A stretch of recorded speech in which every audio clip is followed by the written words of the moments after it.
For most people, catching someone's eye or starting a casual conversation is automatic. It requires zero mental bandwidth. But for someone with social anxiety, those exact same fleeting moments trigger a massive, overwhelming spike in internal tension. This reaction is often mistaken for extreme shyness or the assumption that the person simply prefers to be alone. In reality, it is a paralyzing fear of being judged, embarrassed, or ultimately rejected by the group. Because this mechanism runs silently in the background, simply stepping into a crowded room feels like fighting an exhausting internal war. Millions of people navigate their daily lives locked in this state of perceived threat, driven by a specific psychological mechanism that treats social settings like a survival crisis. The process begins the moment the mind registers a social threat, activating a defense system to protect the ego. This launches intense hyperawareness. The brain redirects processing power toward the self, constantly monitoring every internal signal. Suddenly, every spoken word is calculated, edited, and reviewed in real time before it even leaves the mouth.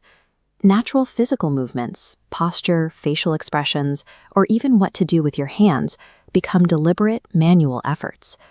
While self-monitoring, the mind also hyperfixates on the other person, hunting for any subtle micro-expression that might signal boredom or disapproval. During the interaction, the brain is not trying to build a connection. It is entirely consumed by the mathematical task of avoiding a mistake.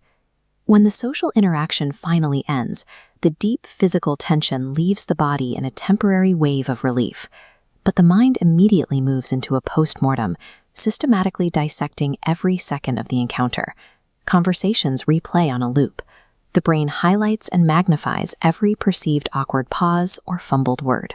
This creates a distortion where the individual assumes the other person noticed and harshly judged every one of those magnified flaws.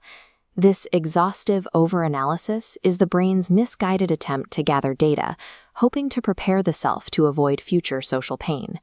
Instead of preparing the individual, this review only reinforces the original fear of rejection, resetting the trap and priming the trigger for the next interaction. Maintaining this hyper-vigilant defense system day after day carries a heavy cost. The massive cognitive energy required to constantly run a mental threat detection system eventually leads to deep emotional exhaustion. This chronic fatigue eventually forces the brain to choose avoidance, canceling plans or staying home as the most efficient way to stay safe. The system designed to shield the self from social pain ends up building walls that create profound, long-term loneliness. Social anxiety is an unsustainable survival tactic. It eventually starves the person of the very human connection they need to thrive. Most socially anxious people do not actually dislike others. They often crave connection and belonging, but the fear of being negatively perceived simply outweighs that desire. A quiet exterior is not a sign of a cold or aloof heart. Trembling, sweating, or awkwardness is not a lack of inherent confidence, but a nervous system operating under extreme defensive stress. The socially anxious mind isn't broken. It is simply a mind trying very hard to protect its host. Recognizing this cycle transforms judgment into empathy, allowing for a new level of self-forgiveness and grace toward others. Subscribe to our channel for more psychological deep dives.